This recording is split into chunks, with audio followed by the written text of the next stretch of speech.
Bonjour Yves, j'espère que vous allez bien. Bonjour Yvan, je vais bien et vous? Ça va, un peu bousculé, mais bon, ça va, on se plaint pas. Encore une fois, merci à vous d'avoir bien voulu vous rendre disponible pour prendre part à ce café juridique organisé sur le thème Investir en Afrique, le cas du Ghana. Euh, Parfait. alors, pourquoi un café juridique sur le thème Investir en Afrique, le cas du Ghana? Tout simplement parce que de notre point de vue, le Ghana représente aujourd'hui sur le continent africain en quelque sorte une exception. Une exception parce que c'est un pays d'Afrique australe qui se démarque avec des perspectives économiques ou tout au moins des perspectives de croissance qui sont assez intéressantes. Mais en même temps, on a, une, on a des chiffres relatifs à la dette publique du Ghana qui pose, interpelle et qui suscite un certain nombre d'interrogations. Et de notre point de vue, ce n'est qu'à travers des rencontres comme celle-ci, comme un café juridique placé sous ce thème, que nous pouvons mettre véritablement en lumière les différents vecteurs d'attractivité économique d'un pays tel que le Ghana. Et la démarche s'inscrit également dans la continuité d'une affirmation qui a été faite par l'actuel directeur général de la Banque africaine de développement, en l'occurrence M. Akinwumi Adesina, qui en 2021, devant des personnalités des personnalités diplomatiques et des personnalités du monde des affaires, a affirmé qu'il est temps de changer le discours sur l'Afrique. Est-ce qu'on peut changer le discours sur l'Afrique sans véritablement s'appesantir sur le fonctionnement des économies africaines? À notre sens, non. Pour redéfinir le narratif autour de l'Afrique, il est nécessaire de s'intéresser à l'économie, aux économies des pays africains. Et aujourd'hui, dans le cadre de cette rencontre, spécifiquement à l'économie du Ghana. Donc, après avoir ainsi planté le décor, j'aurais maintenant vous passer la parole avec la première préoccupation. S'il fallait vous présenter, que diriez-vous à la question, quelle réponse donneriez-vous à la question de savoir qui est Yves Ezui? Ok, donc merci Yvan pour cette opportunité dans le cadre de ce café pour parler de l'Afrique en général et précisément du Ghana, précisément de l'attractivité de ce pays, l'exception, tel que vous l'avez dit. Je suis Yves Ezui, je suis le fondateur et le directeur général du cabinet For Management Consulting qui existe aujourd'hui depuis 10 ans, qui est à Paris, qui est également à Abidjan, dont l'objectif est d'accompagner les entreprises qui sont à la recherche de solutions sur mesure, capables de les aider à booster leur performance, avoir en fait une croissance durable. Et nous sommes un peu comme les médecins en fait, des entreprises. C'est comme ça que certains entrepreneurs et dirigeants nous appellent, dans le sens où nous venons faire un diagnostic, nous venons prendre en fait le pouls de l'entreprise à travers un certain nombre d'outils et sur la base de ce diagnostic, nous allons accompagner le dirigeant, accompagner l'entreprise à atteindre justement son objectif et accroître sa performance. Et je disais également que nous avons une conviction profonde qui est qu'il ne peut y avoir de performance financière durable sans une performance managériale qui la sous-tend. C'est pour ça que nous intervenons systématiquement dans le cadre de l'accompagnement managérial des managers pour les accompagner petit à petit en fonction des outils en fait, que nous avons pour qu'ensemble ils puissent atteindre l'objectif de l'entreprise. Parce que ce qui fait vraiment la base, qui fait la richesse d'une entreprise, c'est son capital humain. Et donc, nous venons joindre les deux piliers, c'est-à-dire le pilier Et ce que nous faisons également, nous accompagnons les entreprises de la diaspora à investir en Afrique, les entreprises de l'Occident à investir en Afrique, nous le faisons également. Et sur le plan local, nous avons en Afrique aujourd'hui à peu près des 8 pays, enfin des clients dans 8 pays que nous suivons vraiment de près. Du point de vue personnel, donc j'ai un master plutôt orienté financier-gestion, donc dans l'audit et contrôle de gestion, obtenu à l'Université Paris 12. Et puisque l'apprentissage, bien la formation continue est vraiment dans l'ADN de mon entreprise, j'ai repris mes études il y a 5 ans et j'ai fait un exécutif à Harvard Business School orienté innovation, stratégie et leadership. Donc c'est tout ça que je mets dans la balance ou bien que je mets au service de voilà ce que je peux dire sur la vie de Yves et du point de vue professionnel. Merci Yves. Je vais vous demander, s'il vous plaît, je ne sais pas si c'est le volume ou si c'est le micro, mais il y a un des deux éléments qu'il faudra ajuster à votre niveau, s'il vous plaît, pour qu'on puisse vraiment avoir un rendu optimal de votre voix, en fait. Très bien. Je vais mettre le casque. D'accord.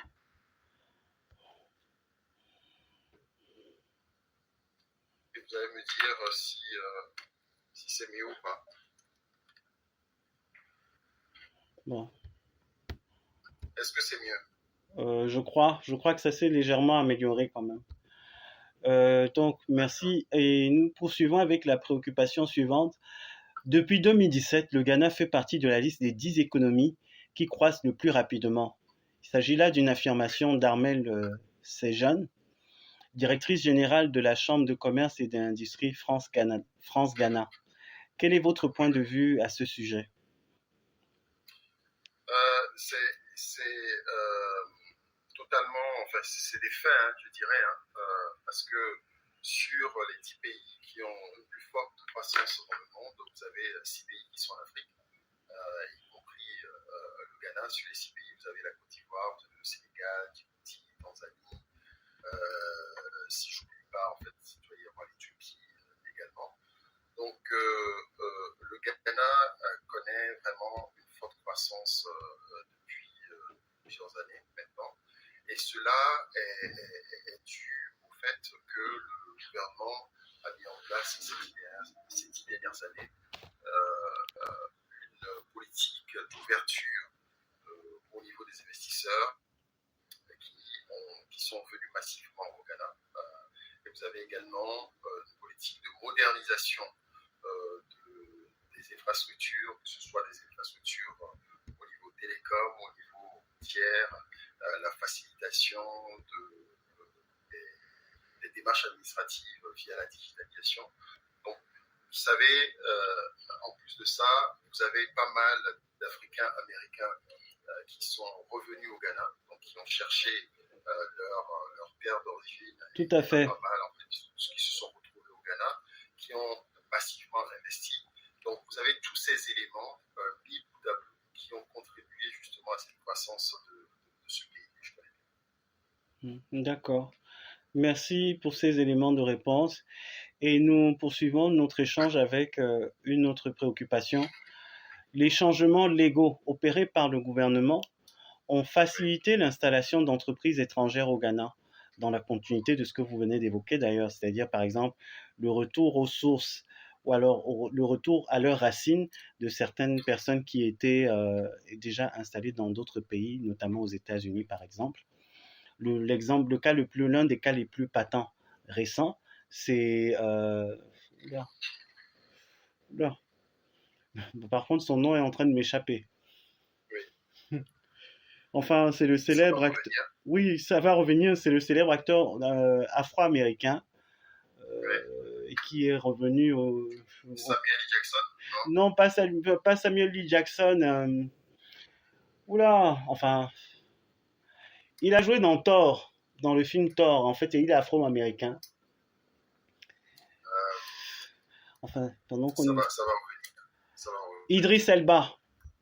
Oui, ok. Et oui, l'un des cas les plus patents, les plus récents, c'est celui du retour au Ghana du célèbre acteur afro-américain Idriss Elba, qui apparemment aurait des origines ghanéennes. Donc revenons à la préoccupation. Les changements légaux opérés par le gouvernement ont facilité l'installation d'entreprises étrangères au Ghana. Il s'agit là d'une affirmation de John Mawuli Ababio, qui est vice-chairman de PCM Capital Partners. Partagez-vous ce point de vue?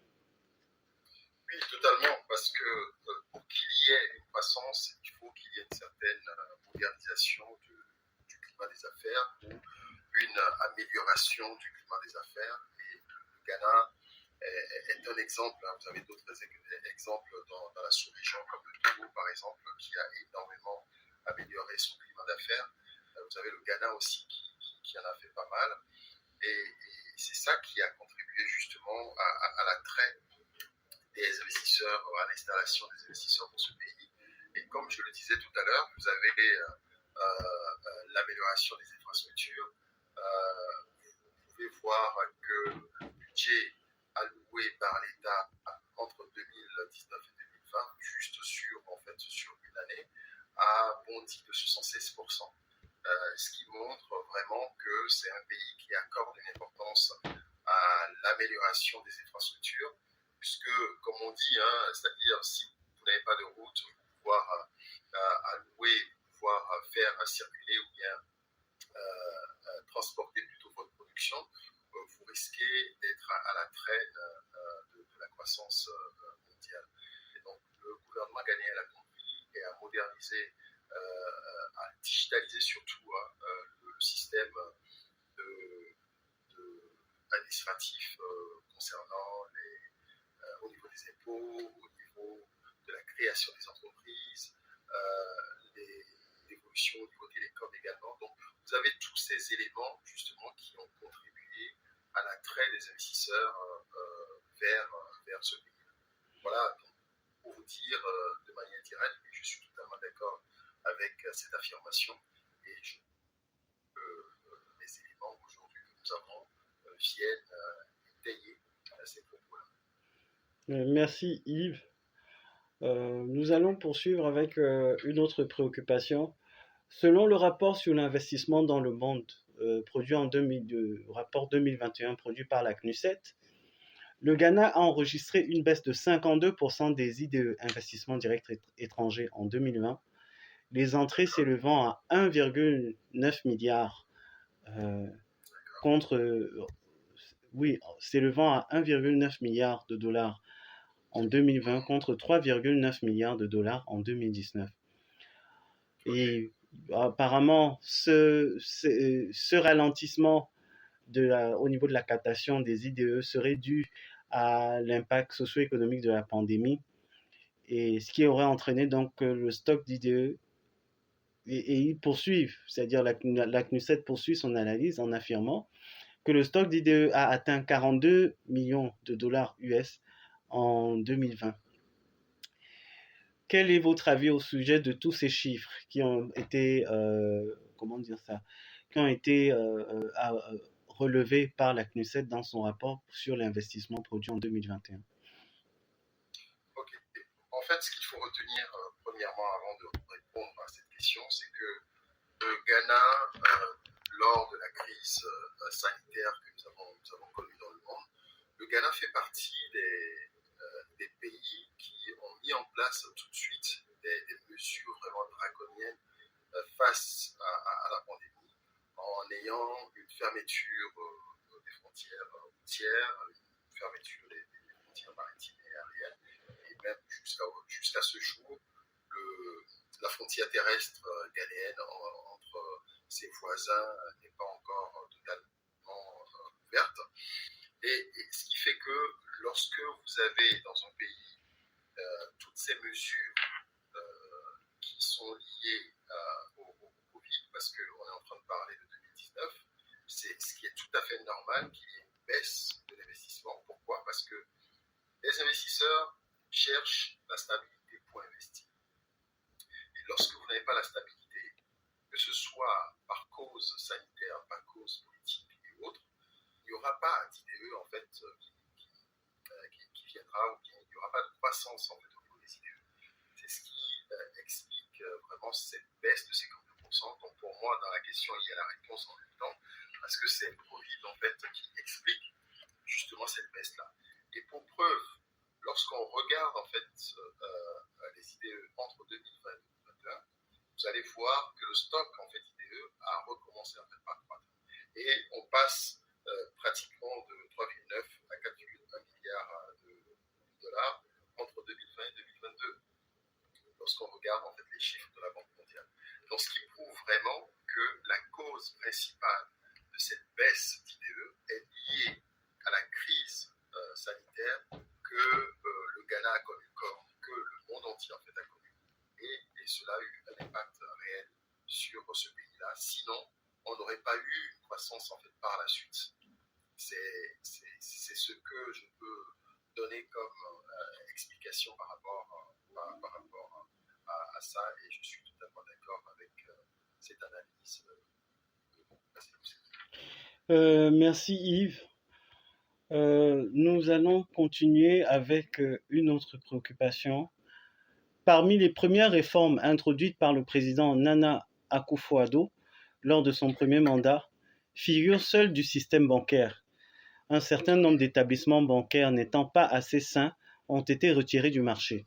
Cela a permis par exemple au Ghana de sortir de la liste noire du GAFI, groupe d'action financière, et de la liste grise de l'Union européenne, ce qui, du point de vue de certains économistes, est un très bon indicateur du climat des affaires qui prévaut au Ghana.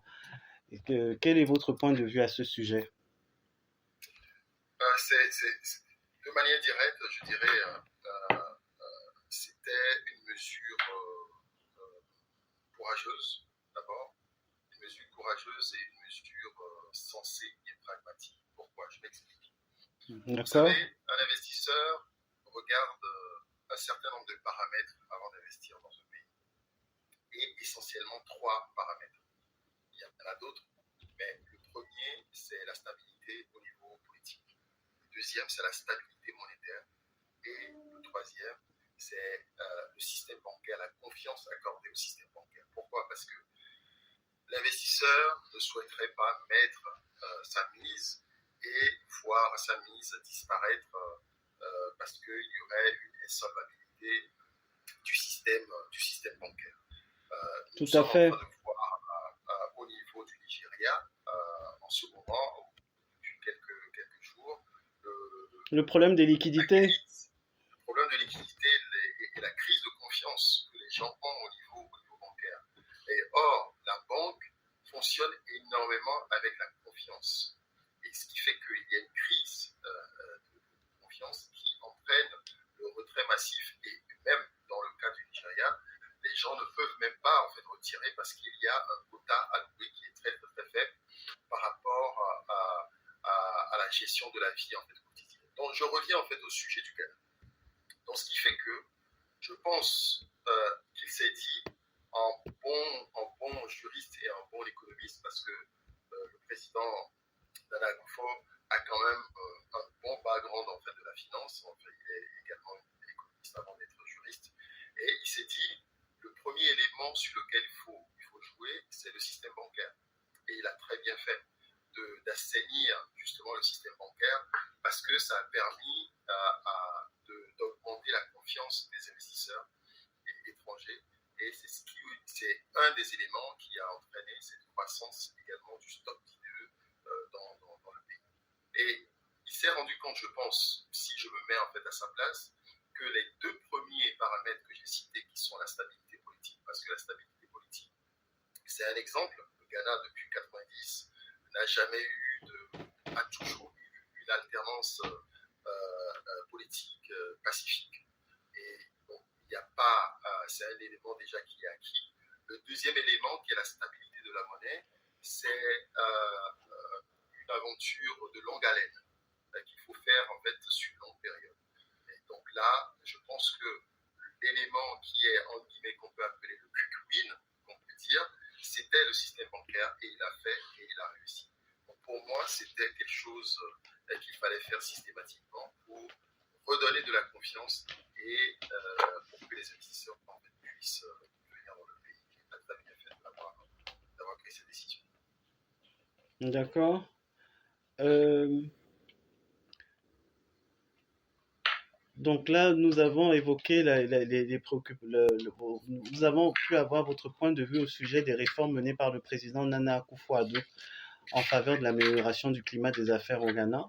Ensuite, maintenant, nous allons aller nous appesantir sur sur une préoccupation liée à, à la Banque d'investissement et de développement de la CEDEAO, BIDC, qui est une institution financière internationale créée par les 15 États membres de la Communauté économique des États de l'Afrique de l'Ouest, c'est-à-dire créée par la CEDEAO. Dont le Euh, siège est à Lomé. oui.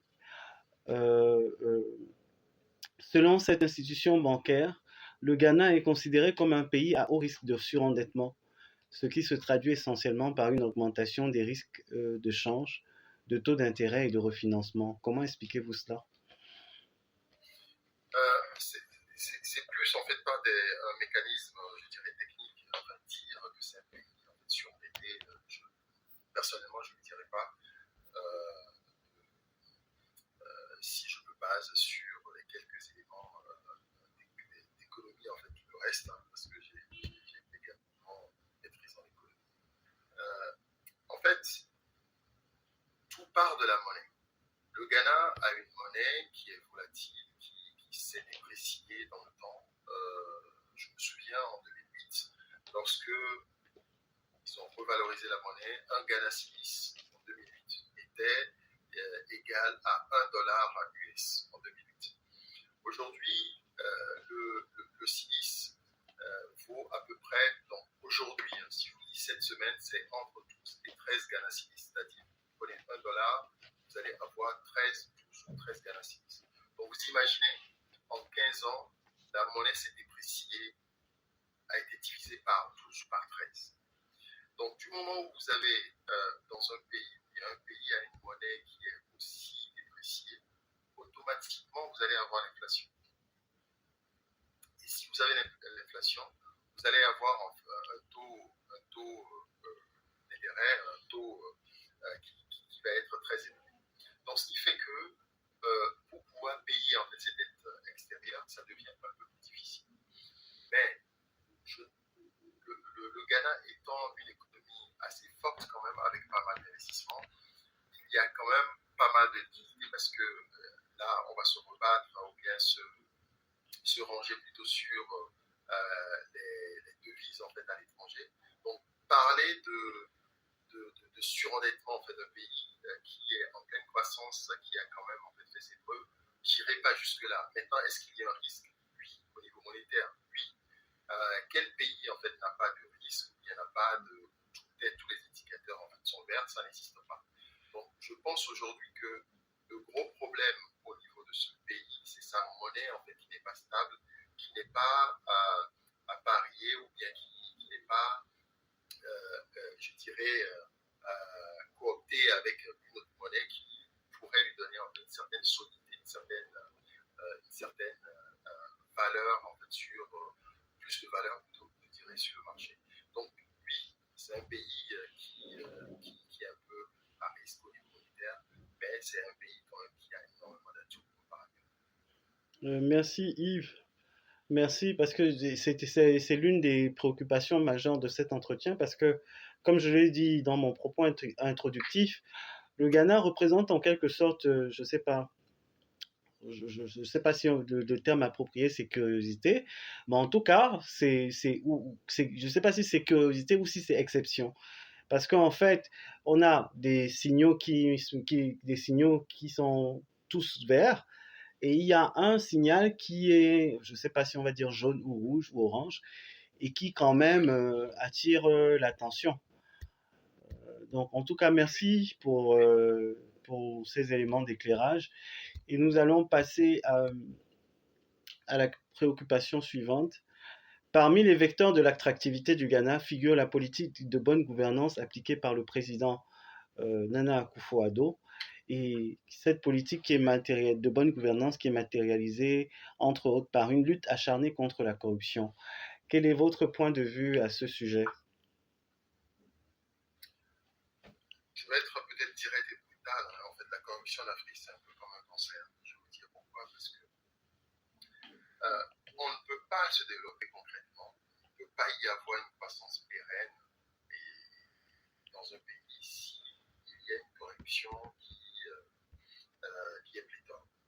Donc, il est important de pouvoir juguler cette croissance au niveau de la corruption, si je peux m'exprimer ainsi. Parce que il a bien fait, je dirais, d'attaquer la corruption, parce que cette corruption peut attaquer d'autres organes également.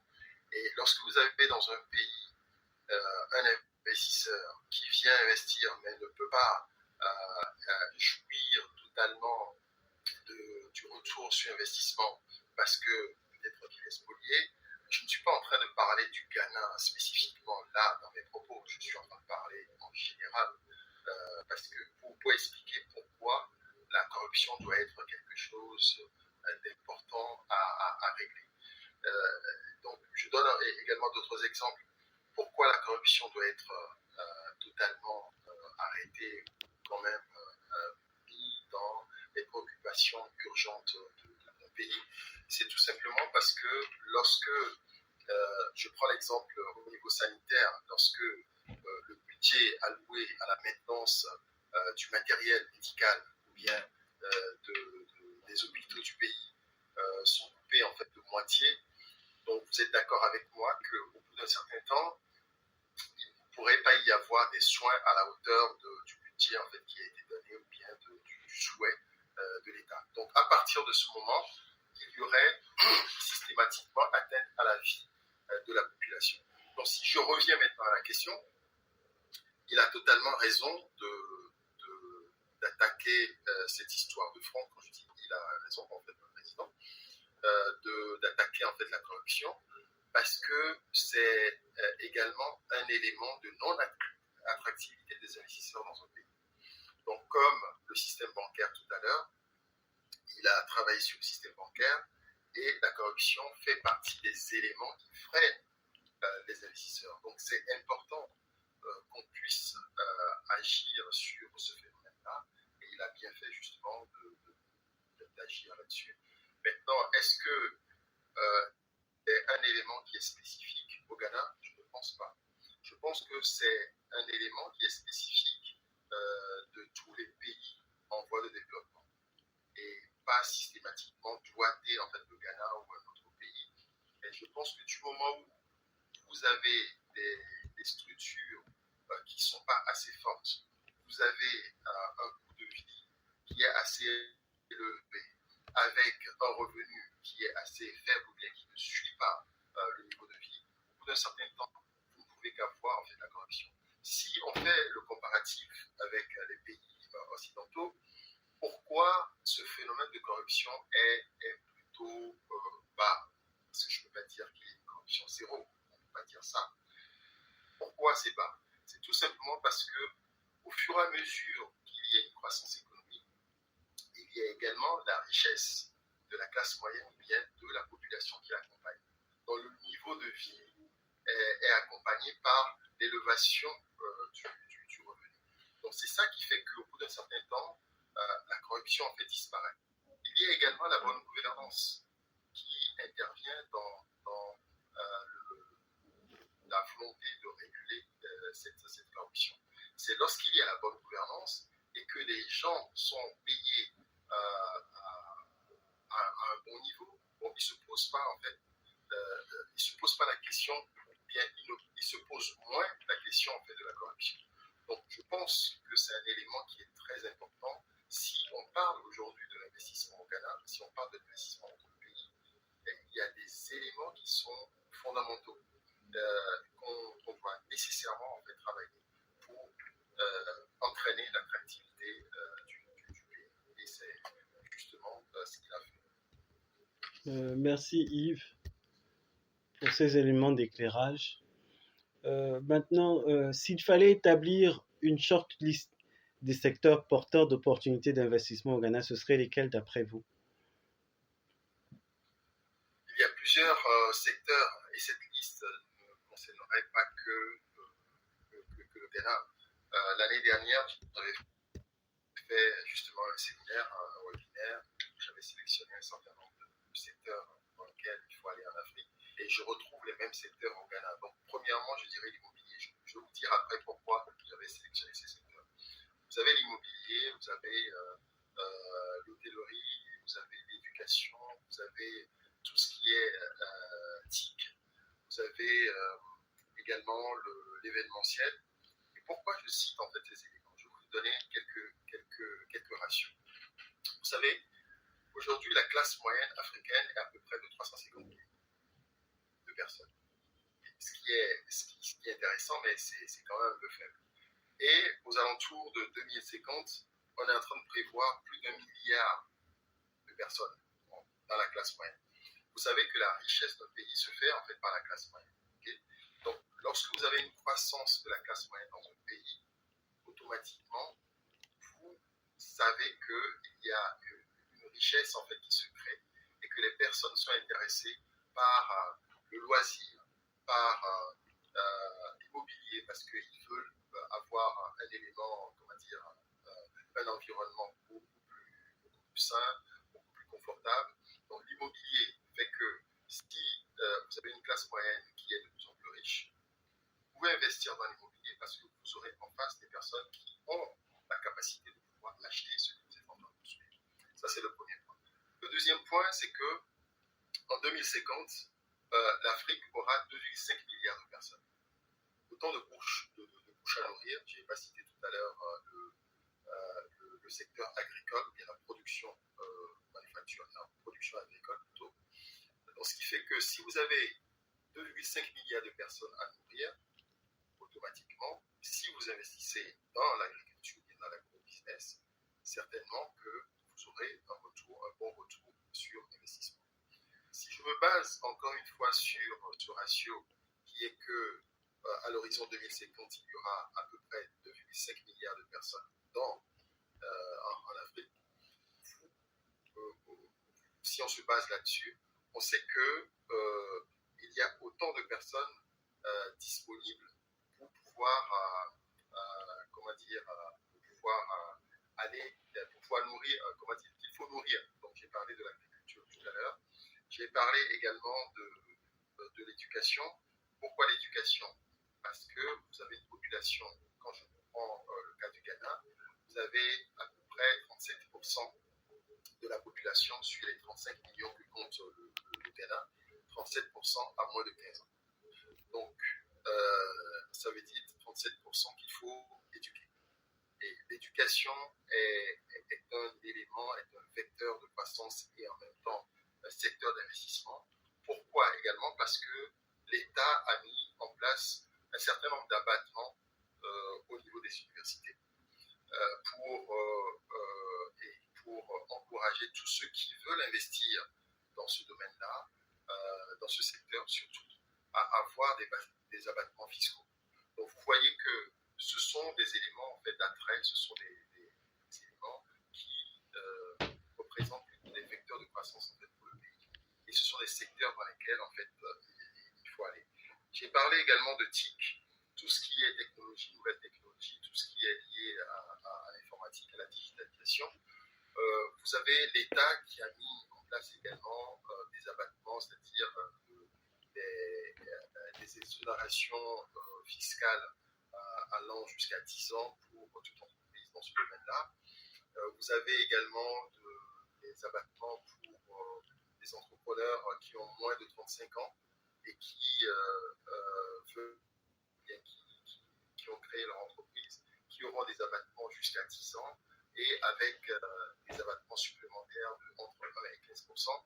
Donc, vous voyez, ce sont des éléments vraiment qui sont pour moi des facteurs de succès pour toute personne qui veut investir dans les secteurs en fait, que je viens de citer. Voilà, il y en a d'autres, mais je pense que c'est les secteurs majeurs vers lesquels je pourrais aller si vous voulez investir. D'accord, merci. Donc, pour reprendre la petite shortlist que vous venez de dresser, vous avez dit immobilier, vous avez dit production agricole, euh, Oui, vous avez dit événementiel, éducation, TIC, événementiel, lycée, euh, éducation également. éducation Oui, euh, j'ai et parlé hôtellerie. hôtellerie.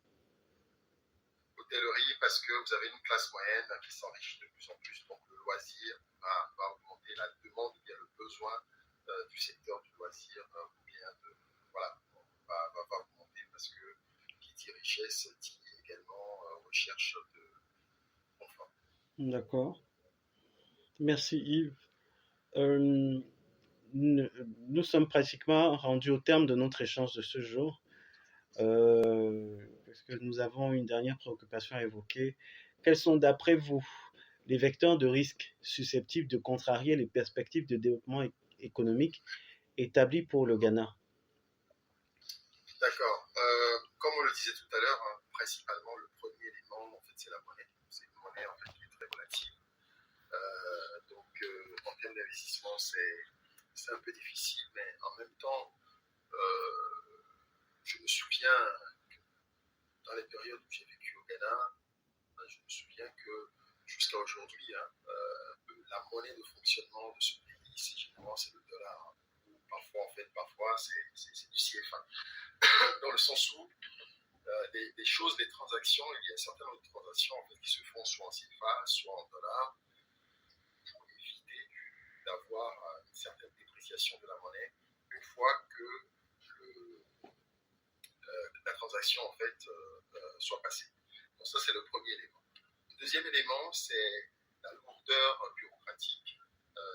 Mais bon, ça c'est un élément souvent qui est cité, mais il y a eu ces 5 dernières années énormément de changements à ce niveau à travers les investissements dans la digitalisation.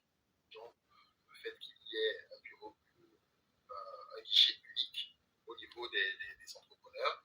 Vous avez également le délestage ou l'approvisionnement en énergie qui laisse parfois à désirer parce que si vous n'avez pas d'énergie non seulement suffisante mais constante, il est difficile de pouvoir produire. Un des problèmes du Ghana, c'était ça. Aujourd'hui, ça s'est également réglé, mais ce sont des éléments qui viennent contrarier, on peut dire un peu, cette croissance qui est connue mondialement au niveau du Ghana. J'ai parlé de la monnaie, j'ai parlé également de l'approvisionnement en eau, parce que tout à l'heure j'ai cité la production agricole, mais qui dit production agricole dit également avoir suffisamment d'eau pour pouvoir produire. Et donc, il y a un défi également à ce niveau. Donc voilà, de manière rapide, quelques éléments que je peux citer qui viennent un peu atténuer cette croissance et qui fait que d'un côté, cette croissance qui reste très attrayante, très oui, volante, on peut se dire, comme vous avez dit tout à l'heure, c'est une exception, c'est vrai. C'est un pays qui est en forte croissance. Maintenant, il faut regarder également les aspects qui sont des aspects à risque et essayer de les compenser. Mais en même temps, ce que je disais, c'est qu'il n'y a pas d'investissement sans risque. Ça n'existe pas.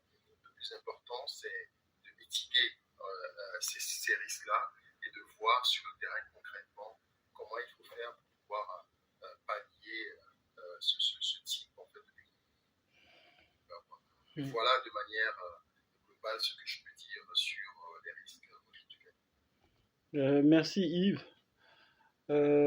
Donc nous sommes rendus au terme de ce café juridique placé sur le thème Investir en Afrique, le cas du Ghana.